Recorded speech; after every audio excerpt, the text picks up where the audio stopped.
कहानी की शुरुआत में हम थियो नाम के एक शैतान लड़के को देखते हैं। वो वीडियो गेम का लालच देकर अक्सर अपना होमवर्क दूसरों से करवाया करता। घर में भी सामने से नहीं, पाइप पे चढ़कर खिड़की से अपने कमरे में घुसता। एक दिन थियो केला खाते हुए छत पर गया और उसने छिलका अचानक नीचे फेंका। तभी एक पोर्टल खुला और केले का छिलका हवा में गायब हो गया। थियो को जब छिलका नीचे गिरने की आवाज नहीं आई तो उसने पीछे मुड़कर देखा। वो कंफ्यूज हो गया और नीचे जाकर चेक किया कि छिलका तो नहीं है यहाँ पे। अब थियो ने अपना रोलर स्केट नीचे फेंका और फिर दोबारा से वही हुआ, वो भी हवा में गायब हो गया। अब थियो की हैरानी और बढ़ गई। उसने एक पत्थर नीचे फेंका और पत्थर भी गायब हो गया। अब वो अपने बड़े भाई ऑस्कर को इस पोर्टल के बारे में बताने गया। उन दोनों के माँ बाप नहीं थे तो अब वो अपनी दादी के साथ रहते थे। खैर इस वक्त ऑस्कर उससे बहुत नाराज था क्योंकि थियो ने उनकी माँ की लिखी हुई कुछ किताबों के पन्ने फाड़कर पेपर रॉकेट बना दिए थे। थियो ने बताने की कोशिश की कि उसे टाइम पोर्टल मिल चुका है, लेकिन ऑस्कर को लगा कि थियो उसका मजाक उड़ा रहा है। दरअसल उनकी माँ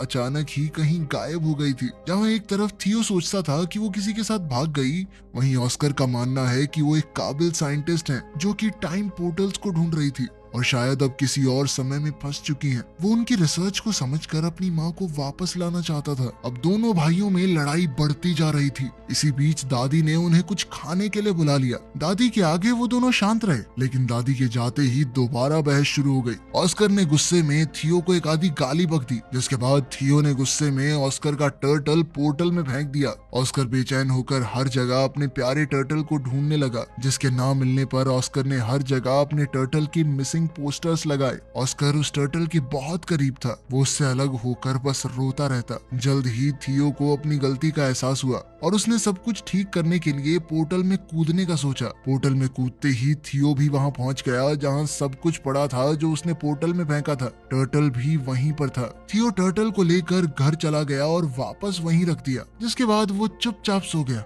लेकिन अगली सुबह कुछ बहुत अजीब हुआ। थियो अभी सो ही रहा था, लेकिन ऑस्कर काम के लिए तैयार हो गया। अब ऑस्कर की उम्र काफी बढ़ चुकी थी। थियो दरअसल उस पोर्टल की मदद से 1990 से 2022 में आ गया था। यहाँ ऑस्कर एक फिजिक्स का प्रोफेसर है। जल्द ही ऑस्कर डेविड नाम के एक आदमी की दुकान पर कुछ सामान लेने गया। कुछ देर बाद इस दुकानदार की बेटी एलिना भी वहाँ आ गई। डेविड और एलिना काफी समय से अच्छे दोस्त हैं। डेविड बचपन से एलिना को पसंद करता था, बस कभी कह नहीं पाया। एलिना का डाइवोर्स हो चुका था और अब वो 2 बच्चों की माँ थी, लेकिन ऑस्कर के मन में अब भी उसके लिए प्यार था। एलिना ऑस्कर की यूनिवर्सिटी में ही इंग्लिश प्रोफेसर है। घर पर थियो उठा और ऑस्कर को ढूंढने लगा। उसने टर्टल को उठाया और दादी के पास गया। दादी अब काफी बूढ़ी हो चुकी थी और वो थियो को पहचान नहीं पाई। जब ऑस्कर ने थियो को देखा तो वो चौंक कर बेहोश हो गया। जब ऑस्कर को होश आया तो उसने पूछा कि क्या ये सच में तुम ही हो थियो? थियो भी कंफ्यूज हो गया। उसने ऑस्कर से पूछा कि तुम कौन हो और मेरा नाम कैसे जानते हो? ऑस्कर ने बताया कि मैं तेरा बड़ा भाई हूँ, और कौन? अब थियो ये देखकर हैरान रह गया कि तू एक दिन में इतना बड़ा कैसे हो गया बे?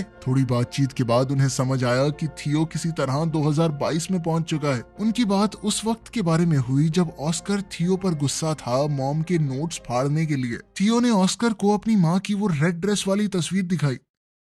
थियो अब परेशान होकर 1992 में वापस जाना चाहता था, क्योंकि उसे डर था कि अगर लेट हो गया तो दादी उस पर चिल्लाएगी। थियो छत पर गया ताकि वो पोर्टल में वापस कूद पाए, लेकिन जैसे ही उसने पत्थर फेंका वो गायब हुआ ही नहीं। ये वाला पोर्टल तो 2022 में बंद हो गया था। थियो परेशान हो गया कि वो पोर्टल बंद कैसे हो सकता है। इस पर ऑस्कर ने उसे समझाया कि टाइम ट्रैवल इतना सीधा नहीं है। जिस रास्ते तुम यहाँ पर आए हो जरूरी नहीं वो पोर्टल वापस भी जाता हो। अब ऑस्कर ने सोचा कि एक नया पोर्टल ढूंढना पड़ेगा ताकि 2022 से 1990 में वापस जाया जा सके। इस बारे में जानकारी इकट्ठा करते हुए ऑस्कर थियो को अपने सीनियर प्रोफेसर के पास ले गया। उसने बताया कि 2022 में साइंस और टेक्नोलॉजी ने काफी तरक्की कर ली है, लेकिन टाइम पोर्टल जैसी कोई चीज नहीं हो सकती। प्रोफेसर की बात सुनकर दोनों भाई वहां से वापस आ गए। थियो मॉडर्न दुनिया को देखकर काफी हैरान था। उसने ऑस्कर का फोन देखकर पूछा कि ये क्या है। ऑस्कर ने समझाया कि ये एक फोन है, लेकिन पुराने फोन्स की तरह इसमें नंबर घुमाने नहीं पड़ते, ना ही इसमें कोई तार है। ऑस्कर ने थियो को शांत करवाते हुए कहा कि अभी हमें पोर्टल को ढूंढने पर ध्यान देना चाहिए। तुम्हें 1990 में वापस जाना है कि नहीं? तभी थियो ने ऑस्कर को बताया कि मुझे हाथ से लिखी हुई एक लिस्ट मिली थी माँ के पेपर्स में, जब मैं वो रिसर्च वाले पन्ने फाड़कर रॉकेट बना रहा था। मैंने तुम्हें परेशान करने के चक्कर में वो डिक्शनरी में छुपा दी थी, हो सकता है उसमें कुछ मिल जाए। उन दोनों ने दादी से उस डिक्शनरी के बारे में पूछा तो दादी ने बताया कि उसने वो डेविड को दे दी थी। अगले दिन वो सुबह उठे तो ऑस्कर ने बताया कि वो डेविड से मिलने जा रहा है और थियो को चुपचाप घर पर रहने को कहा कि कहीं जाइयो मत। लेकिन थियो चुपचाप घर से बाहर निकलकर एक बड़े से मॉल में पहुंचा। मॉल में गैजेट्स को देखकर थियो एकदम हैरान हो गया। खास तौर पर उसने वीआर हेडसेट को इस्तेमाल करते हुए गलती से उसे तोड़ दिया। फिर ऑस्कर को वहां बुलाया गया जिसे सारे नुकसान की भरपाई करनी पड़ी। ऑस्कर ने थियो को बात न सुनने के लिए डांटा और फिर वो दोनों डेविड के डिपार्टमेंटल स्टोर में गए वो डिक्शनरी ढूंढने के लिए। डेविड ने बताया कि उसने डिक्शनरी घर पर रखी है। तभी वहां एलिना आई।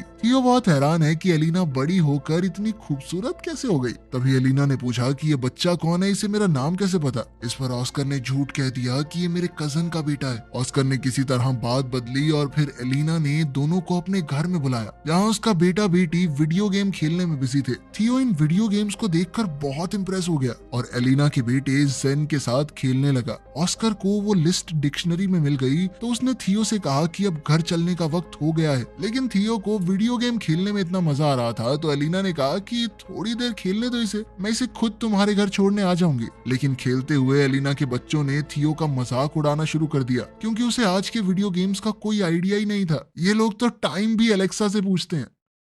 वापस जाकर थियो और ऑस्कर काम पर लग गए। छत पर जाकर ऑस्कर ने बताया कि लिस्ट में अलग अलग पोर्टल्स की जगह बता रखी है। इन दोनों ने बताई हुई जगहों पर चीजें फेंक कर टाइम पोर्टल्स को ढूंढने की कोशिश की लेकिन कुछ नहीं मिला। ऑस्कर को लगा उसने कैलकुलेशंस में कुछ गलती की है और वो दोबारा से कैलकुलेशंस करने लग गया। इस दौरान थियो उससे पूछने लगा कि तुम हमेशा अकेले क्यों रहते हो और कोई दोस्त वगैरह नहीं है तुम्हारा, और खासकर एलिना को अपनी फीलिंग्स क्यों नहीं बताई आज तक। ऑस्कर ने कैलकुलेशंस करते हुए जवाब दिया कि भले ही एलिना का डिवोर्स हो गया है लेकिन मुझे नहीं लगता हमारे बीच में बात बन सकती है। बिना ऑस्कर को बताए थियो ने ऑस्कर के फोन से मैसेज करके डेविड, एलिना और एलिना के बच्चों को घर पर डिनर के लिए बुला लिया। जब ये लोग दरवाजे पर आए तो ऑस्कर सबको देखकर चौंक गया। थियो ने बताया कि मैंने सबको फोन करके बताया और ऑस्कर उसकी शैतानी समझ गया। उनकी इस मुलाकात में ऑस्कर और एलिना एक दूसरे के करीब आ गए और अगले दिन एलिना थियो को शॉपिंग भी करवाने ले गई, उसे नए कपड़े दिलवाने। ट्रायल रूम में थियो हमेशा की तरह फुटबॉल की मजाकिया कमेंट्री कर रहा था। उसकी ये हरकत एलिना को याद आ गई और वो पहचान गई कि ये ऑस्कर का छोटा भाई थियो है। उसने थियो को गले लगाया और पूछा कि इतने साल गायब होने के बाद भी तुम्हारी उम्र क्यों नहीं बढ़ी।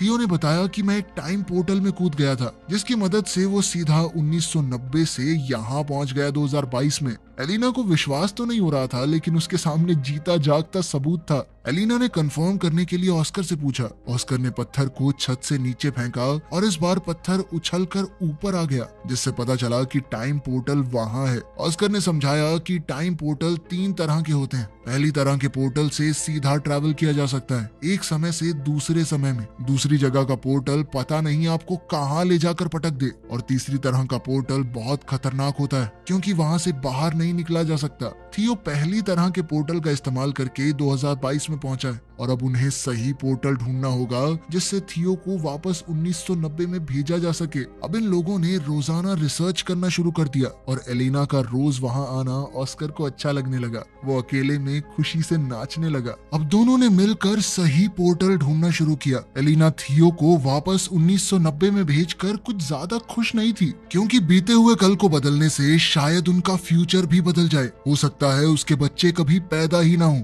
वो अपने बच्चों से बहुत प्यार करती थी लेकिन ऑस्कर ने उसे वादा किया कि थियो के वापस जाने से तुम्हारी जिंदगी पर कोई असर नहीं होगा। वो पूरी कोशिश करेगा कि एलिना की जिंदगी के साथ कोई छेड़छाड़ ना हो। अब वो लोग सोच में पड़ गए कि किस तरह ऐसा कुछ किया जाए कि दोनों टाइमलाइन जैसी हैं वैसी ही रहें। अब थियो ने दिमाग लगाया और अपनी माँ के लिखे हुए कोऑर्डिनेट्स को क्रैक करने के लिए उसने एलिना के बच्चों की मदद ली क्योंकि अगर वो उनकी मदद से बीते हुए कल में जाएगा तो ये पक्का हो जाएगा कि वो फ्यूचर में पैदा होंगे क्योंकि अगर वो ना होते तो वो कभी पास्ट में पहुंच ही ना पाता।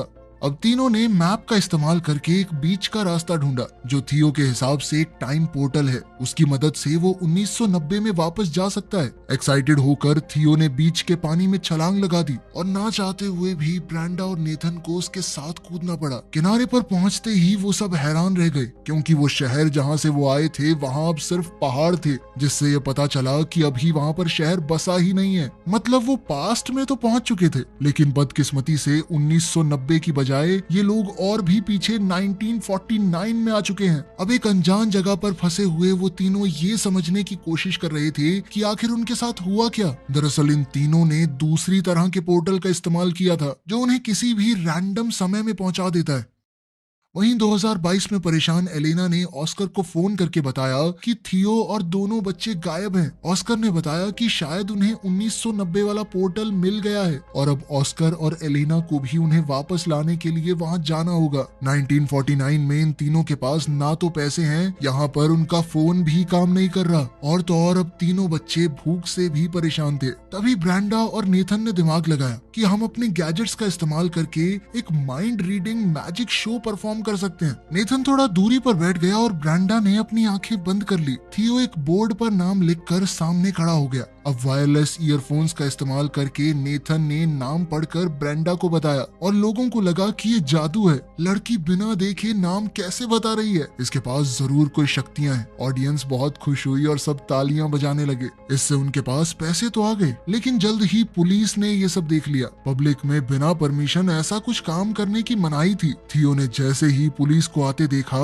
उसने अपने साथियों को वहां से भागने का इशारा किया और तीनों तुरंत वहां से निकल गए। भागते हुए एक अनजान आदमी ने इन तीनों को किडनैप कर लिया और किसी अनजान जगह पर ले गया, जिससे अब इन बच्चों की जान पहले से और भी ज्यादा खतरे में थी। उधर 2022 में थियो और एलेना को 1990 के पोर्टल की एंट्री मिल गई। दोनों ने हाथ पकड़े और पोर्टल में कूद गए। एलेना सच में टाइम ट्रैवल करके ऐसा महसूस कर रही थी मानो सपना देख रही हो। 1990 में थियो के मिसिंग पोस्टर हर जगह लगे हुए थे। 1949 में बच्चों को किडनैप करके वो आदमी एक ऐसी गैंग के पास ले आया जो सरकार के विरुद्ध थी। गैंग के लीडर ने पूछा कि इन बच्चों को यहाँ क्यों ले आए, तो इस आदमी ने बताया कि ये बच्चे गैंग का सीक्रेट कोड जानते हैं। थियो ने कंफ्यूजन में पूछा कि कौन सा सीक्रेट कोड वर्ड। उस आदमी ने बताया कि जो सीटी की आवाज थियो ने पुलिस से भागने के लिए निकाली थी वो इस गैंग का कोड वर्ड है। ये सीटी थियो को उसकी दादी ने सिखाई थी। तभी गैंग की एक जवान औरत वहां आई। ये थियो की दादी है। जब वो जवान थी, थियो को पता चला कि उसकी दादी कभी इस गैंग की मेंबर थी।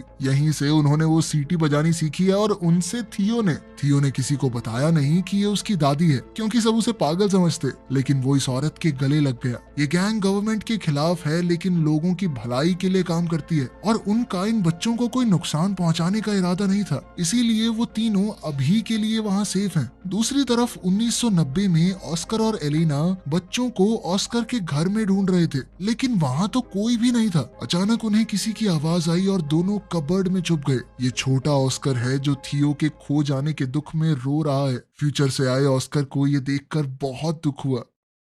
1949 में तीनों बच्चे उस गैंग के रहन सहन में ढलने शुरू हो गए थे, क्योंकि उन्हें लग रहा था कि वो जिस पोर्टल से यहाँ आए हैं वापस नहीं जा सकते। थियो की जवान दादी भी उनके साथ है, इसलिए थियो को ढलने में ज्यादा मुश्किल नहीं हो रही थी। थियो ने मौका देखकर अपनी दादी से कहा कि हमारे साथ एक फोटो ले लो और साथ ही अपनी दादी से कहा कि इस फोटो को हमेशा संभाल कर रखना। जब आप बूढ़े हो जाओगे तब भी इसे फ्रेम करवा के रखना। इससे साल 1990 में दादी के फोटो फ्रेम में अचानक चेंज आ गया। अब इस फोटो में थियो, ब्रेंडा और नेथन भी दादी के साथ हैं। थियो ने 1949 में इस फोटो के पीछे टाइम पोर्टल के कोऑर्डिनेट्स भी लिख दिए, जिससे 1990 में मौजूद ऑस्कर और एलेना को उसे ढूंढने में मदद मिल जाए। अब ऑस्कर और एलेना को लगा कि उन्हें वापस 2022 में जाना होगा ताकि वो सही पोर्टल से 1949 में पहुंच सकें और तीनों बच्चों को बचाकर वापस ला सकें। एक बार 1949 में पहुंच गए तो सब लोग 2022 में जाएंगे और वहां से थियो को 1990 में वापस भेज देंगे। ऑस्कर और एलेना पहले 2022 में वापस गए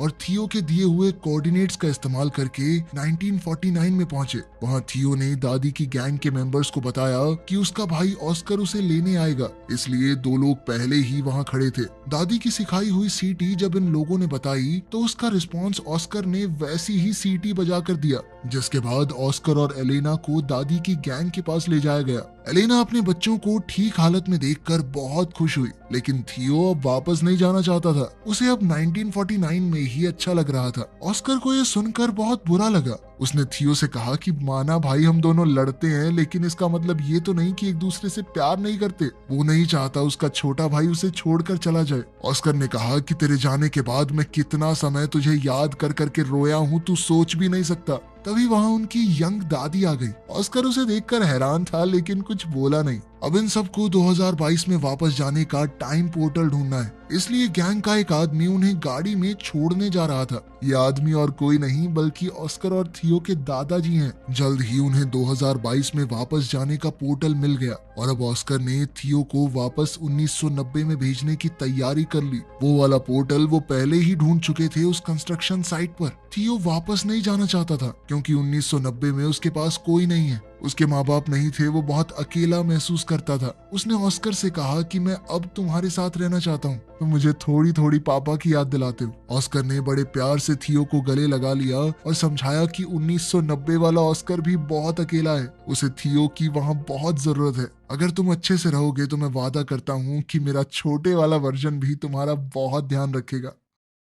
ना चाहते हुए भी थियो 1990 में चला गया, जहां उसके वापस आने से ऑस्कर की खुशी का ठिकाना ही नहीं रहा और उसकी दादी ने भी उसे बहुत प्यार किया। जब थियो से पूछा गया कि वो कहाँ था, तो उसने दादी को एक झूठी कहानी सुना दी कि उसे एक गैंग ने किडनैप कर लिया था। थियो के जाने से परेशान और कंफ्यूज्ड अब ऑस्कर भी इस बात पर भरोसा करने लगा कि शायद उनकी माँ सच में उन्हें छोड़कर चली गई है, और फ्रस्ट्रेट होकर माँ की किताबों को उसने फेंकना शुरू कर दिया। लेकिन थियो ने वहां आकर अपने टाइम ट्रैवल की पूरी कहानी ऑस्कर को बताई। उसने ऑस्कर को 2022 का फोन भी दिखाया। ऑस्कर को उसकी कहानी पर पूरा भरोसा तो नहीं हुआ, लेकिन फोन देखने के बाद वो उसकी बात को झुकला भी नहीं पाया। दोनों भाइयों ने अब कभी भी टाइम पोर्टल का इस्तेमाल ना करने का फैसला किया और वर्तमान समय में खुश रहने का वादा भी। अब 2022 में दोनों भाई एक साथ हैं और जैसे ही घर की घंटी बजी, थियो ने ऑस्कर का मजाक उड़ाते हुए कहा कि तुम्हारी गर्लफ्रेंड एलेना आई होगी। थियो ने ऑस्कर से कहा कि अब तो अपने मन की बात बता दे उसे, डाइवोर्स भी हो गया उसका। थियो ने जानबूझकर ऑस्कर को पहले ये सब नहीं कहा, क्योंकि अगर वो ऐसा कर देता तो एलिना के बच्चे कभी पैदा ही ना होते और एलिना की जिंदगी पूरी तरह बदल जाती, जो उसने वादा किया था कि वो नहीं बदलेगा। लेकिन अब बिल्कुल सही वक्त था, बच्चे भी पैदा हो चुके, डाइवोर्स भी हो गया। ऑस्कर ने जैसे ही दरवाजा खोला तो एलिना बाहर ही खड़ी थी और यहाँ से इनकी जिंदगी को एक नया मोड़ मिल सकता है। अब आखिर में सीन बहुत ही पुराने वक्त का दिखाया जाता है। एक पोर्टल खुला और उसमें से एक औरत निकली। ये वक्त बहुत पुराना है और लोगों को साइंस के बारे में कुछ भी नहीं पता। ये औरत कोई और नहीं बल्कि थियो और ऑस्कर की माँ है। दिखाया जाता है कि वो एक साइंटिस्ट है, तो वो लोगों को साइंस के बारे में पढ़ाने लगी, जिससे फ्यूचर में बहुत ज्यादा बदलाव आ सकता है। यहीं पर कहानी खत्म